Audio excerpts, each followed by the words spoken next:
18 minutes maa ngi leen di nuyu te di leen siyaar di am mbégte di àndandoog yéen ci iRadio 90.3 àndandoog yéen ci xew-xew jamono di nuyu tey siyaare Alaaji bu Fall salaamualeykum. Boubs maa ngi lay nuyu di nuyu say auditeurs say internautes ak say téléspectateurs di nuyu sama saaga club bi. xam naa taay nag moom amuñu jot. waa taay moom waa dëgg. maa ngi leen di masawu maa ngi leen di masawu nag lépp dal na. lépp dal na mbaa yaa ngi am jàmm. ça va et toi. alhamdulilah lii gën a tàng lu fës ci actualité bi li ci njëkk mooy ki nga xam ni moom moo di xale tubaab boobu nga xam ni devenu avocat la ñëwoon fii ñu ne ko bu fi dugg mu daal di dugg ci réew mi ba noppi te yi ko fi indi woon xam nga ni mooy yëfu maanaam jafe-jafe yooyu politique yooyu ñu nekkee woon ba noppi di fexe gi nu mu génnaatee réew mi far ñu ne ko ciix ca foofu dend ak Mauritanie ca Rosso daal di koy indiwaat ci réew mi daal di koy jël ba démb ministre de la justice génn di wax ci di nga xam ni moom moo di ay mbiram ba ñu jëlaat ko defaat ko ci avion delloo dëkkam. Boubs man daal ma conviction est que kii daal jarul tilimal say loxo li ci Sénégal état Sénégal war na ko ne c'est quand même un état xam nga. moom il jouait à se faire peur quoi vivre dangereusement yooyu dugg fii dégg naa bi muy ñëw dafa mël foofu xaw ma bi muy génn mu sol ay xaw ma lan jëli nañ ko indi nañ ko fi wan ko ne foo soo dof-dofloo mën nañ la jàpp delloo ko dëkkam parce que c'est un enfant gâté et il mérite pas qu'on se salisse les mains waaw soo ko fi teewoon fii àddina bi yëpp naan les droits de l'homme bari ratatatati vraiment. te pourtant moo ñu tooñ te pourtant moo ñu tooñ de. mais xam nga non Boubs man comment te dire ça dafa mel ni melentaan bu maata ñey amul vraiment c'est rien du tout kii moom jarul sax nga ciy wax ay charge rek la ñuy indil ñu koy indil ay ndékkeeg mu naan la dinaa lekk li wala dinaa lekk waaw non waay nañ dégager. fépp foo xam ni moom daanaka ay jafe-jafe am na moom bu gilet jaune yi amee sax France dafa ñëw ne mooy seen avocat. affaire am la vraiment tu sais. ñoom fii ñu gis suñu politique bi yëngatu mu ñëw ne mooy avocat. non ñun voilà dafa bëggoon juux suñu biir et vraiment moi je trouve que ce sont nos gens là ñoo ñu tooñ. parce que moom amu fi benn njariñ dugg na fi génnaat fii terewul. jàpp nañ ki mu ne mooy kiyam c'est-à-dire que talul sax défendre son client comme il dit c'est son client mais talu ko sax. dugg na fi il se fait un nom derrière lui. waaw talu ko sax dugg na ba génn man je vois pas la nu mu tudd est-ce que def na benn démarche pour au moins rencontrer son client est-ce que dugal na benn procédure pour défendre Sonko deful loolu dugg na génnaat na. il fait son show. demaat bëgg indi coow mais attends ñun ñoo ko may riir. ñi ko wooyi ñoo ñu yàpp. ñoo ñu yàpp. waaw c'est ça ñi ko wooyi c'est le complexe décolonisé là dem jël benn tubaab foog ne voilà yaa tegal bukki bi quoi non mais attends. mais ñi nga xam ni ñoom ñoo ko aidé. dafa leen gis nga ni mu leen mépriser ci conférence de presse bi. dafa ñëw dugg si gars yi xajal ko mel ni yàlla moo wàcc mu ñëw wax li muy wax. génnaat dem yoonam bi ñu ko jàppee mu ne bu ci kenn dugg il a refusé qu'il le défende ay avocats français ñoo jël sa défense di bind ay lettres rek lu nañu dugg ci non kii moom c'est un mauvais feuilleton. mais ñooñu nga xam ne ñoom ñoo ko jàppale nga xam ne ay avocats lañu yu nekk fii nii. ñàkk fayda rek. tuutaluñ ñu ñun. non ñàkk fayda attends qu'est-ce qu'ils ont gagné à ça au contraire. jàpp nañ leen dugal ci kaso bi wane ne ñi parce que quand même quelqu'un qui enfreint les règlements ak yooyu tu es un receleur de malfaiteurs ci avocat mais attends c'est une honte. et avocat bi xamoon na li muy def. mais bien sûr. mais lan lañ ci jublu en fait. ñàkk fayda rek se laisser emporter par les événements c'est-à-dire da ngay toog ñu dugal la ci loo xam ne yow wër na la ne yow mi sa jàng waroon na la ne lii du ci bu ci dugg. ne cautionne ce niveau war na la wax ni yow lii waroo ko def. waaw mais amoo fayda boo xam ne tu peux lui dire ça c'est pas normal et cetera wax ko dëgg quoi ñoom dañuy toog di la pari ci gannaaw mais c'est une affaire ni ko gars yi defee la daal ni ko ciix indi ridi waroon nañ ko wat nag. bu faal affaire mai 68 yooyu waaw nag non waroon nañ ko wat affaire comme mai ça. 68 yooyu nag. ba après ñu gunge ko ñu xam mu xam ne dugg na ci kii bi non attends ça c'est rien du tout. jarul woon sax ministre bi di Non. taxaw di Non. ci wax. non Hein? nii ñu ko defee la daal jàpp indi yóbbu mu ñibbi dëkkam. c'est tout wan ko ne mën nañ la jàpp. ci beneen wàllu xeex ki nga xam ni moom moo di Ousmane Sonko boobu ba léegi dafa ne woon du lekk di def benn genre jeûne intermittent ndekki rek lay jël du lekk ba mu indil ko faiblesse. Day woor. ba mu indil ko faiblesse ba ñu jëlee ko fi nga xam ne moo di Sébikotane yóbbu ko fi nga xam ne moom moo di hôpital principal boobu forme lutte nga xam ni fi mu nekk nii vraiment mi ngi nekk ci ay difficultés ci côté santé dafa mel ni li nga xam ni moom lañ ciy wut maanaam que mu am résonance ñu ngi koy am. moo koy yëg de tu sais Boubs l'erreur est humaine. L'erreur est humaine. waaw mais persister dans l'erreur on dit que c'est diabolique maanaam moom ba léegi je pense qu'il n'est pas dans une logique de se dire je me suis trompé de combat. léegi nag su ko neexee parce que gis nga toog bañ a lekk ak yooyu mais yaa koy yëg parce que ñi taxoon muy naan waaw dëkk bi le peuple ak yooyu booy yaa ngi ci plage yi di noos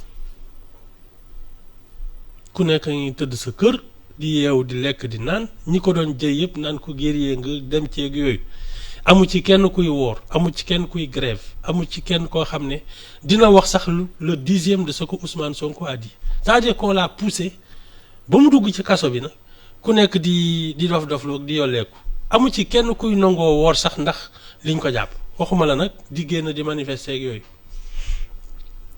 il s'est trompé ah. Mais c'est un peu difficile pour un Sénégalais, c'est un peu difficile pour nous. Chacun fait comme il l'entend. Mais nag sa affaire la c'est son problème. Boubs ñi tax ñi naan waaw kii ak yooyu moom ci boppam si il se battait pour les gens ah. ñi mu ne ñoom ñoo taxoon muy xeex ani kan moo ciy grève de la faim. Ces alliés là ak yooyu. dégg nga ci kenn ku ne sax dina tëb benn repas pour soutenir Ousmane Sonko ñii dañuy caaxaan. Mais qu'est-ce que tu peux reprocher à ces alliés mais mënoo leen reprocher dara. Ils n'ont pas dit la vérité dès le début parce que Boubs nit sooy ànd ak moom li nga war a njëkk a wax mooy dëgg sinon seen àndandoo matu ko. sooy ànd ak nit te mënoo ko wax dëgg bàyyi ko mu dem c'est tout. Aujourd'hui ils sont là ils savent pas comment se tenir parce que les gosses là sur les réseaux sociaux ñu ngi leen di naan mais yéen a ñuy naan génn leen xeex leen génn leen kii kenn gisu leen te ñoom quand Ousmane Sonko disait aux gosses sortez vous battre ils n'ont pas dit il faut pas dire ça. non ouais. waaw mais Ibou yow tam yaa xam nga ni. moom nekkuloon ci dëgg ñi ko wër xam nañ ne mu nekkul ci dëgg waxuñ ko dëgg léegi nag il va assumer. Mais Ibou combat politique. C'était pas un combat politique. Non mais un combat politique c'est se battre. Non mais c'est. Non Boubs. La politique. C'est faire des propositions d'avenir à ses compatriotes. C'est tout. Conquérir un électorat. C'est-à-dire que la politique, c'est servir sa communauté. Loolu mooy politique. C'est d'abord réfléchir aux problèmes de ses contemporains, leur proposer des solutions et aller aux élections. C'est ça la politique. Leneen lu ñu la ci wax on raconte des histoires. ñoom li ñu doon def yëfu reewande la yëfu maatay la parce que ils se sont crus déjà peut-être au pouvoir ils se sont permis ce qui est inadmissible yi ñu doon def yëpp mu ngi doog a nag dal seen kaw. Non, c'est pas de la politique. Boops, politique mooy toog xool dëkk bi ne pourquoi les villages de pêcheurs se sont appauvris au point que ça commence à dégénérer entre les villages de pêcheurs. Tu y réfléchis et tu apportes des solutions nga xam ne déwén dootoo dégg coow ci biir. village de pêcheurs. Ça c'est faire de la politique. nga xool mbay mi jafe-jafe yi. ñu ne la dëkk bi on a des déficits alimentaires. Tu réfléchis aux solutions, tu les proposes en te disant d'ici 4-5 ans on sera en pleine souveraineté alimentaire. C'est ça faire de la politique. Lii mooy suñu problème nii lañ koy fajee wax ak nit ñi ñu ne la kon nag ñu ngi sa gannaaw nga yóbbu leen ci yoon bu leen di génne ci guuta. C'est ça faire de la politique. C'est une question de leadership, c'est une question de réflexion, de projection. Da ngay xool li xew ci dëkk bi nga analyser ko wax ak nit ñi ba ñu gëm ne mën nga leen ci dimbali ñu jàppale la nga ñu faj soxla waa dëkk bi. C'est ça faire de la politique. C'est pas créer des problèmes ba nga xam ne liggéey bi taxaw na personne ne se sent plus en sécurité, le pays commence à être déstabilisé. Ça c'est pas faire de la politique. loolu yëfu reewande la yëfu maatay la. léegi bu ñu demee ba parti politique mujj mel noonu parti politique wala boog leader politique mel noonu naka la ñuy def pour les prochains yi nga xam ni ñi ngi ñëw est-ce que ñun xam nañu ñooñu naka la ñu mel wala lan lañ ñu wan donc pour ci proposition d'avenir. Oups, il y a qu'un seul vaccin à ce genre de choses. C'est faire en sorte que ta population soit cultivée, soit instruite, soit bien éduquée. Oups, ku ñu yar kenn du la këf. ku ñu yar kenn du la këf. Non. dara mënu laa fëkk. dara lu mooy fëkk. Et y a pire.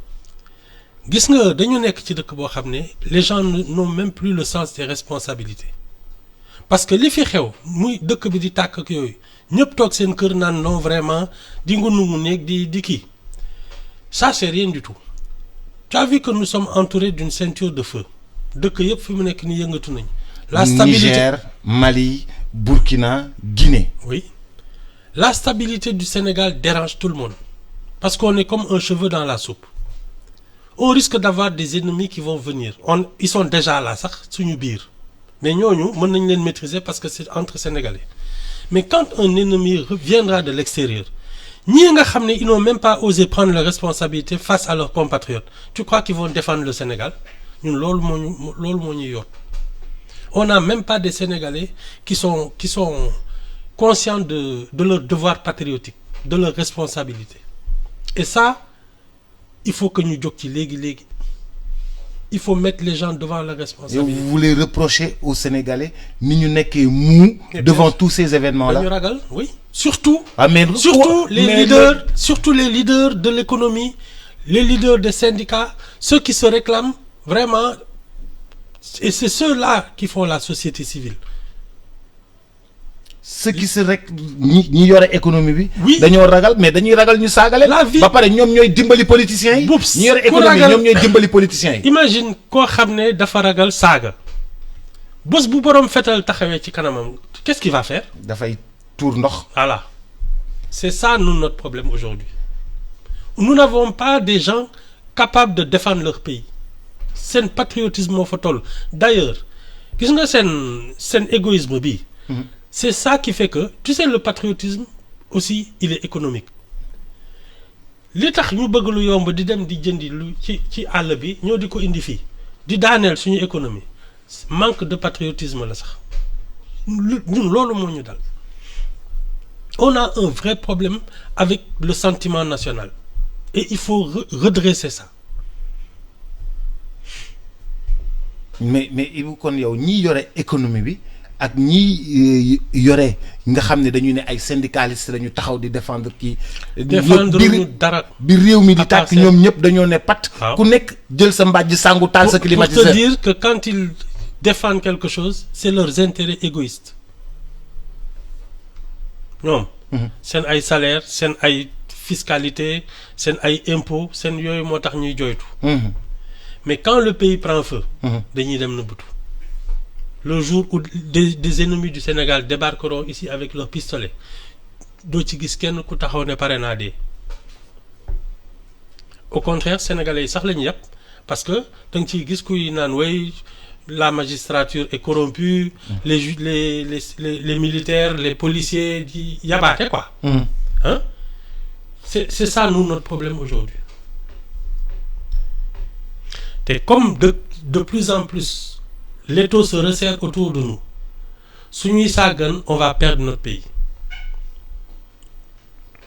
Il y a une nouvelle forme de colonisation qui arrive parce que France mooy génn mais tu vas voir les nouveaux colons ay chinois ay indiens ay russes ay yooyu ñoom ñooy ñëw.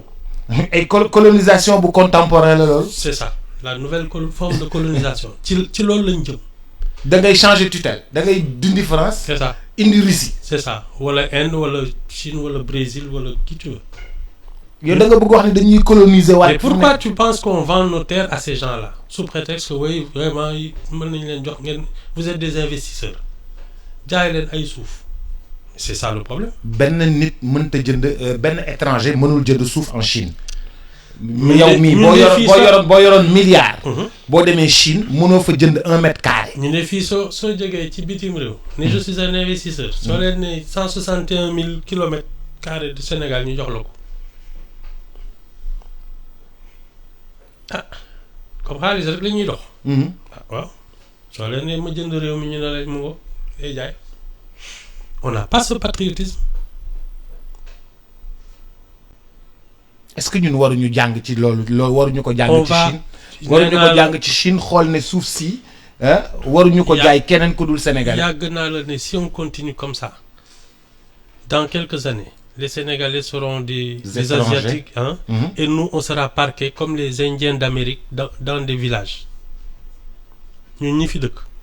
ci loolu lañ jëm. mais xam nga Ibou nga yore milliard dem Chine ñu ne la suñu mètre carré mënuñu la appartement mënuñu la ko jaay. appartement kenn du la ko jaay. parce que yow dëkkuloo fi. oui. amoo nationalité bi gan du tabax. amoo nationalité bi yow ku waay mën a ñëw da ngay ñëw boo yoree xaalis ñu jaay la ay fii point E li nga bëgg ñu jaay la ci àll bi li nga bëgg jaay la ci géej gi li nga bëgg. je te dis on est en train de vendre notre pays mètre carré par mètre carré. foofu lay commencer ensuite nag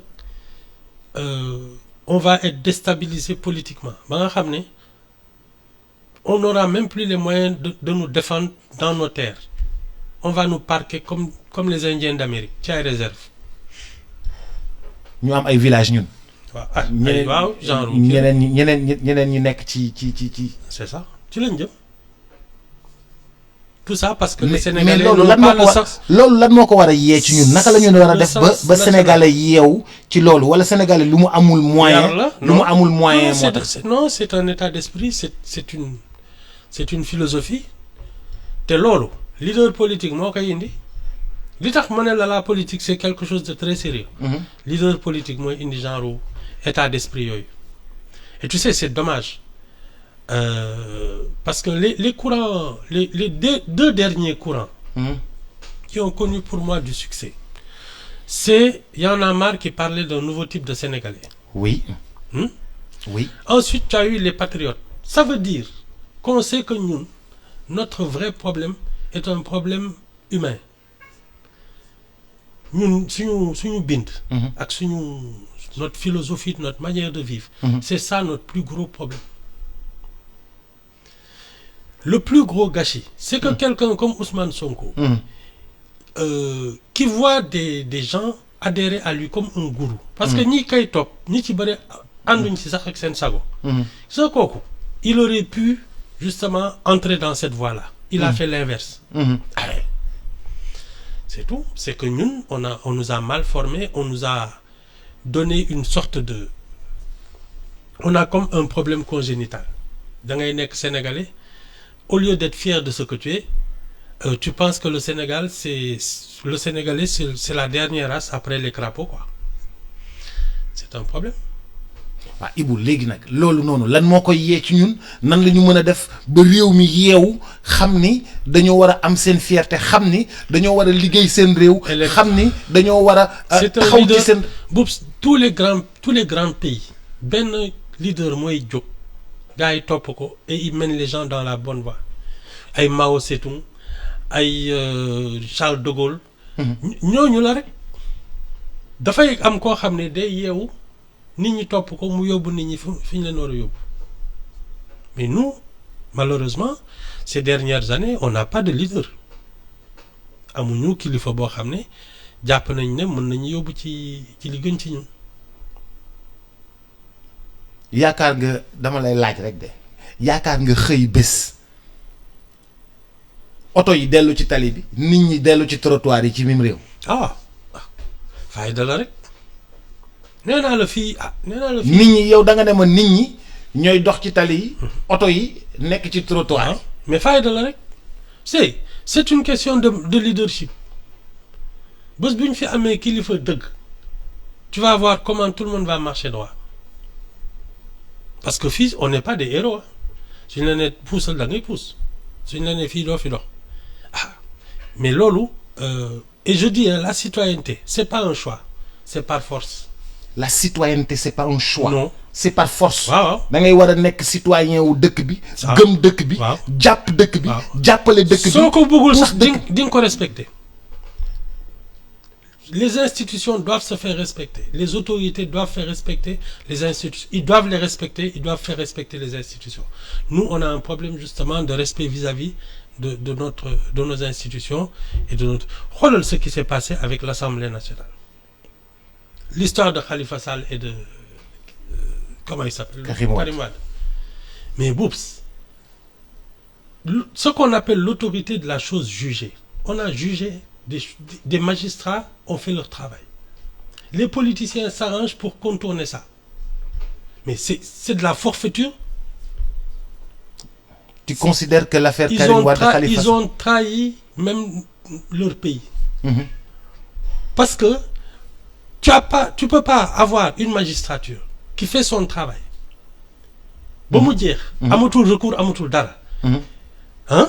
Ba ñoom. seen verdict fait que ces gens-là ne doivent plus comment dire ça gouverner. Administrer les biens publics.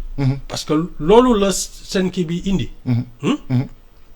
Les politiciens ont fait en sorte de contourner ça. C'est inadmissible. C'est inadmissible. Mais pourtant dafa mel ni. Moi, le cas Karim Wade, il est un peu différent. Et je le dis toujours, la manière dont il a été jugé, l'a créé là, voilà, ça m'a fait ci tey. Peut-être qu'il mérite un nouveau procès dans les normes. Après ce verdict-là, moi je pense qu'on peut parler d'éligibilité ou pas. Soudé, il n'a rien fait. Effectivement, on enlève son truc. Mais tu ne peux pas permettre à des gens qui ont commis des malversations sur les deniers publics de se représenter à une élection. Mairie bu gën a ndaw sax mu waratuñ ko mën a téye. Ku xës ba laal ci alalu réew mi waratoo. ba ñu condamné la. Définitivement. Tu ne dois plus gérer les deniers publics. Ça, c'est une trahison de l'Assemblée nationale. C'est une forfaiture. Oups. C'est manquer de respect à l'institution judiciaire par des arrangements entre politiciens. C'est un scandale. Ibou yow da nga gis ni. Non ñi yàpp nañ ñu ba fa yàpp yem. Politiciens yi. Non nit ñi yàbbee dafa ëpp. ñoo leen ko may.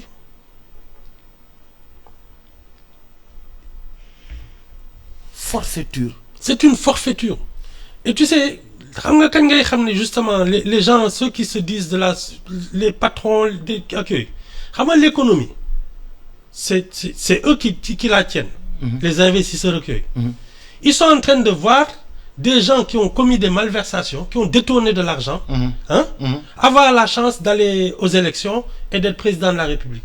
Tu as entendu un patron s'en indigner, un investisseur, les banquiers, les industriels et les trucs, les entrepreneurs, amul kenn ku ci wax. Te su dee on prend un cambrioleur def ko à la tête de l'État, lu ñu liggéey mu sàcc ko. Après ils vont aller dans les couloirs en disant vraiment dëkk bi la corruption, le ceci, le cela, ils le diront pas. Ceux qui tiennent l'économie devraient être les premiers à dénoncer ça. mais boo ko dénoncé doo amati marché. góor yombul. góor yombul xam nga état bi mooy joxe marché tamit. Non, c'est pas vrai. bo état bi mooy joxe marché yi. Non. boo ko dénoncé dootoo amati marché. Les gens peuvent s'enrichir sans faire de concessions. Moi, je connais des gens qui gagnent leur vie. honnêtement. waaw dignement. te seen yoon nekkul ci lii kii su dëgg jotee ñu wax ko. mais état bi mooy joxe marché yi de. boo kii c'est pas vrai. C'est les gens justement qui ont cédé, qui n'ont pas pris leurs responsabilités et qui ont délégué leur pouvoir. Ba tax les responsables de l'administration font ce qu'ils veulent.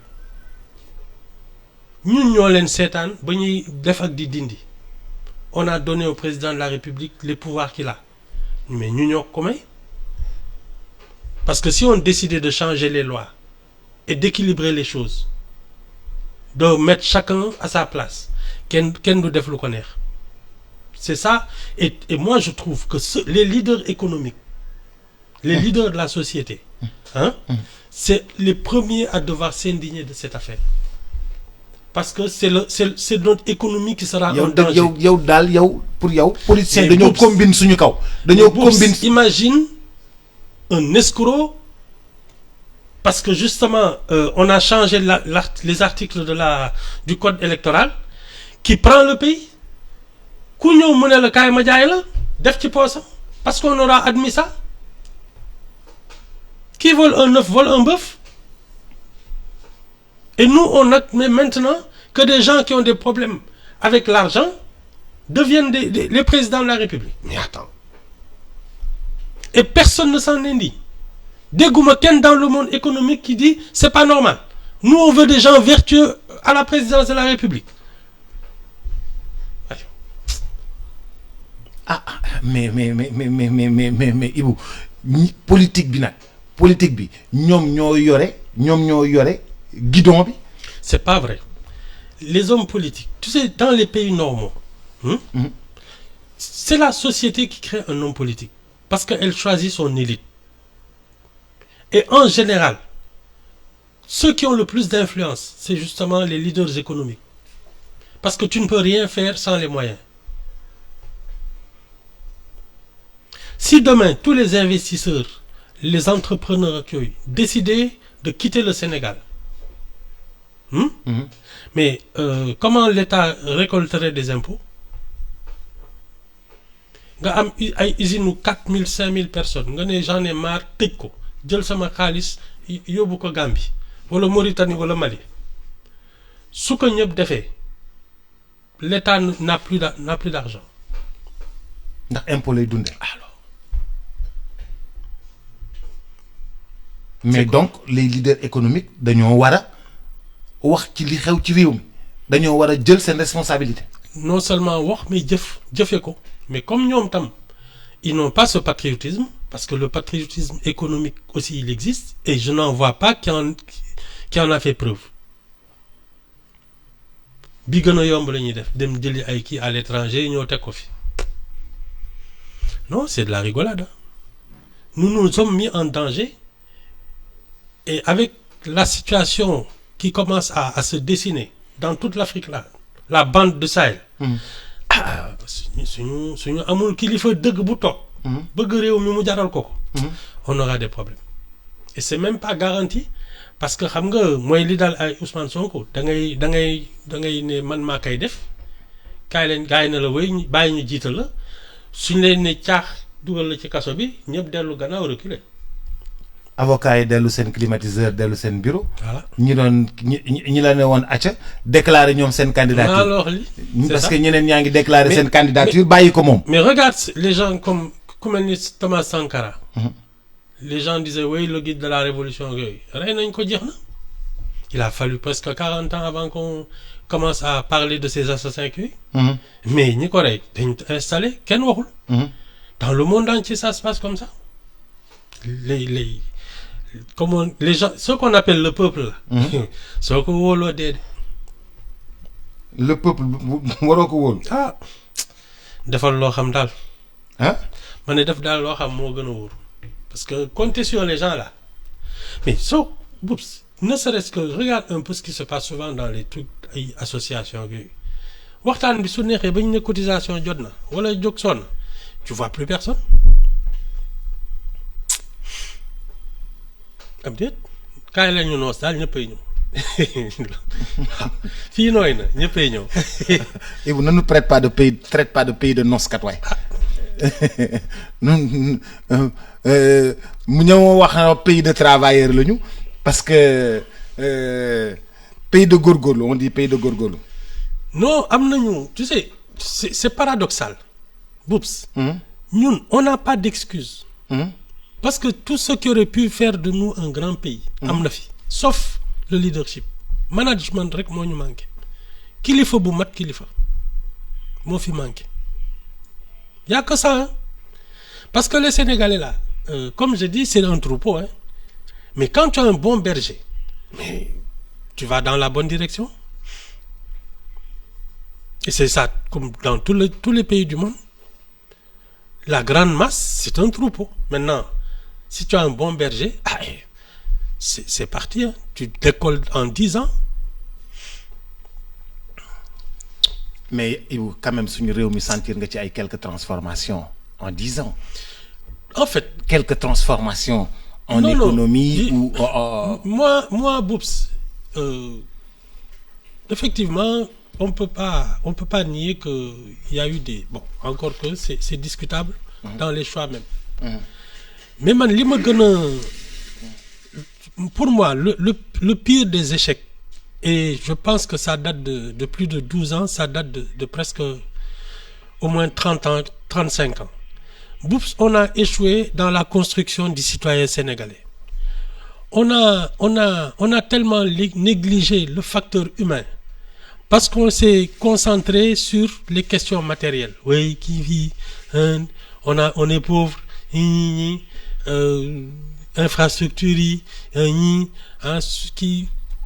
on a négligé le facteur humain. Boubs, tu construis le citoyen, il construit son pays. boo tabaxee citoyen bi. nit ki ngay mu tabax dëkkam. waaw nit ki ngay defar mu tabax parce que dëkkam. mënoo defar dëkk boo xam ne ñi ci bokk defaruñ ko. Je donne l'exemple très simple les autoroutes à péage ak yooyu c'est bien gentil. ak nos trucs là les routes les ponts ak yooyu. Mais Boubs si ceux qui les empruntent ne savent pas que waroo gaare ci diggi tali bi pour wàcc saw. À quoi ça a servi? Si demain affaire bi dafa war a am réflexion wala ñu nar ko orienter parce qu'il y a des coins reculés où le désenclavement est une urgence absolue. Mais on ne l'a pas fait, on s'est orienté vers autre chose. À quoi ça sert d'avoir des régions où on a besoin de routes pour transporter nos marchandises, notre production? Donc la production pourrie ci àll bi. Alors qu'il y a des routes ici parfois que personne n'utilise. Le problème c'est que tu construis le citoyen et lui il sait comment construire son pays. da ngay tabax yar nit ki jàngal ko former ko. C'est ça. mu am conscience citoyenne. waaw nekk koo xam ni du fekk ñu ngi defar BRT ñu lay defar BRT nga koy toj. c'est ça. parce que bu amee conscience fekk ñu koy defaral BRT su dee moom moo ko defar. bu dee moom moo ko defar. du ko toj. Moi, le seul reproche que je fais au BRT, c'est que nous ne l'ayons pas construit. Conçu et fait. Parce que le chemin de fer est au Sénégal depuis 2 siècles. C'est ça qui est pas normal. non BRT ak TER bokkul. Ah TER non ñoom ñaar ñëpp a yem. Ah depuis combien de temps les voitures circulent à Dakar? Tu crois qu'on n'aurait pas pu faire nos bus et nos trucs tout ça? Ibou nag yegguñ ci bus de defar bus. amoon na fi usine de montage mais boops il y a des bus depuis les années depuis le début du siècle mooy yi ñu doon car rapide yu njëkk yi ñu doon dajale waaw ñu ngi fi depuis les années 1900 début 1900 mais boops pourquoi on n'est pas fichu de créer des bus man c'est ça moi mon problème. yow daal dañoo war a former. Imagine un peu ce que l'économie du Sénégal a rapporté à la régie Renault, à Peugeot ak yooyu ñoo doon fournir administration bi c'est-à-dire que c'était les voitures c'est vers les années indi na fi sax coow fin des années 70 la ñu commencé di nangu indi des voitures japonaises ça a même valu un scandale au ministre des Finances dans le temps Babacar Ba ñi naan affaire bi daal imbroglio loon voiture japonaise yi mais avant c'était les voitures françaises qui étaient partout de rares exceptions ay de temps en temps ay Mercedes ay voitures américaines mais c'est soo ko doon dawal sax ku mel ni par exemple Wade il avait une voiture américaine xam moom mosul def comme ñëpp Ablaye Wade waaw mais ñëpp a ko doon seetaan parce que c'était une voiture américaine mais tout ça imagine les fortunes qui sont parties pour les constructeurs et les ouvriers de Renault et de Peugeot. Ça aurait créé des industries ici au Sénégal. te ay sénégalais yu bëri nga fay liggéey man xam naa sénégalais yu bëri yu fay liggéey. koñ bu nekk am na mécanicien. tu crois que les mécaniciens là. boo leen dajalee waaw avec des ingénieurs ak yooyu tu crois qu'ils peuvent pas se sortir un véhicule. Pour moi, le véhicule présidentiel là. Il doit sortir des ateliers sénégalais ne serait-ce que les véhicules du gouvernement. Question de fierté nationale. Tous les 5 ans, on lance un concours avec des ingénieurs en disant la prochaine voiture du mandat, on lance un concours. Ay ingénieurs, ay mécaniciens taxaw. waaw gars ay Audi la ñuy laal de. mi gouvernement bi ay Audi lañ laal. ay Audi yu baax lañ laal. Non mais tu xam nga dans un appel d'offres tu donnes aussi un cahier de charge. oto bi nii la war a mel dafa am sécurité am lii ak lële. Tu laisses les ingénieurs et les mécaniciens dans leurs ateliers, ils te sortent un prototype sénégalais. Loolu mooy jaadu. C'est comme ça qu'on fait travailler son pays. Mais su ñu nee nii nga jëndi oto jëndaat oto jëndati oto parce que suñ saa ñu la yónnee catalogue Mercedes nga ne bii moo baax ci présidence jënd bu bees attends on s'en sortira jamais non dañuy fontu. kon zone économique spéciale bu bees bi bokk nañ ci xalaat loolu. ñoo xam de. Ibou nag bu ma wax ak yow nga ma ñoo xam. non mais boops ils sont payés pour ça man li ma lay wax nii. y a des gens qui sont élus et payés pour ça. pour réfléchir à sortir. réflexion stratégique. waaw pour le pays. waaw et les mettre en œuvre. Ils sont payés pour ça. Oui ils sont élus et payés pour ça. ah waaw man damay wax nii rek. Parce que je suis sénégalais, je dis ce que je pense, mais je ne suis pas payé pour ça. Et c'est ça qui est inadmissible. Des gens payés pour ça ne font pas leur boulot. Mais c'est ça. Moo tax dëkk bi mel ni mu mel. ah. Ibou. léegi daal patriotisme dañ ko war a jàngale ci école. Mais pourquoi le slogan justement Pastef les patriotes. a fonctionné, mais parce que c'est un besoin, un réel besoin.